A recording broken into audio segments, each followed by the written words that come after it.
maintenant d'une réalité qui peut très bien nous donner des frissons, mais pour des raisons qui sont beaucoup plus préoccupantes. Il existe un lien entre l'espérance de vie des Montréalais et leur situation de pauvreté.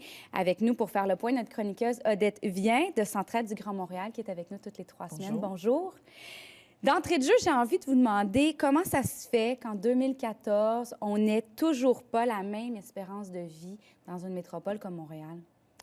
Tout d'abord, vous dire que c'est la Direction de la santé publique de Montréal qui, il y a déjà plusieurs années, en 1998, nous a alertés sur le lien qu'il y avait entre les inégalités sociales et la santé.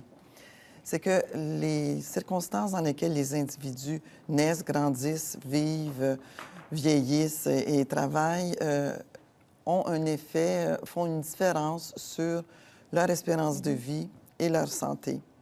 Les inégalités sociales se traduisent par des inégalités de santé, de la naissance à la fin de la vie. À Montréal, on constate qu'il y a des écarts importants dans l'espérance de vie entre les quartiers plus favorisés et les quartiers moins favorisés. L'écart moyen est de 6 ans. Il peut aller jusqu'à plus de 10 ans. C'est le cas si on regarde, par exemple, le Saint-Laurent, où l'espérance de vie est de 85 ans, et Hochelaga-Maisonneuve, où l'espérance de vie est de 74 ans. Alors, si... C'est 11 ans là, de différence, là, carrément. Oui, c'est 11 ans de différence. C'est l'écart le plus important. Et si rien n'est fait dès le jeune âge pour intervenir auprès des enfants et de leurs familles qui vivent dans des conditions socio-économiques difficiles, cet écart-là de santé qu'on constate dans les premières années, il peut se creuser au fil du temps pour donner les grandes disparités dans l'espérance de vie dont on vient de parler. Donc, ça veut dire qu'il faut agir pour éviter que la situation se détériore avec les années. Comment on y arrive? Bien, il faut intervenir le plus tôt possible dans la vie des personnes et même avant la naissance auprès des mères. C'est pour ça qu'à Centraide, on a concentré une bonne partie de nos investissements dans les interventions en soutenant des organismes qui agissent auprès des jeunes et des familles afin d'éviter que les situations difficiles dans lesquelles ils vivent se prolongent tout au long de la vie des enfants. Donc, la pauvreté se répercute tout au long de la vie des enfants.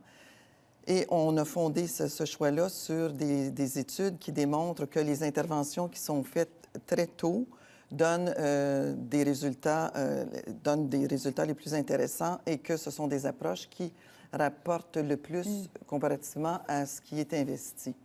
On parle Je peux vous donner des exemples? Oui, exactement, oui. du dispensaire diététique de Montréal. Oui, le dispensaire diététique de Montréal, par exemple, qu'on soutient et qui s'assure que les jeunes mères enceintes auront une alimentation adéquate pour que les bébés naissent en bonne santé. Il y a aussi beaucoup d'autres organismes qu'on soutient qui interviennent auprès des enfants et des parents pour aider les parents à ce qu'ils soient en mesure de favoriser le plein développement de leur enfant. On pense, par exemple, à un organisme comme Famille Jeune dans Saint-Henri, et c'est ce genre d'action-là qui fait. Quand les enfants entrent à l'école, on pose plusieurs diagnostics. Est-ce que c'est déjà trop tard pour intervenir? Non, c'est pas trop tard. Mais c'est sûr que plus on attend, plus il va falloir investir dans l'intervention pour obtenir les résultats recherchés. Mais on sait qu'à l'âge scolaire, des interventions adéquates donnent aussi des bons résultats, entre autres sur le décrochage scolaire.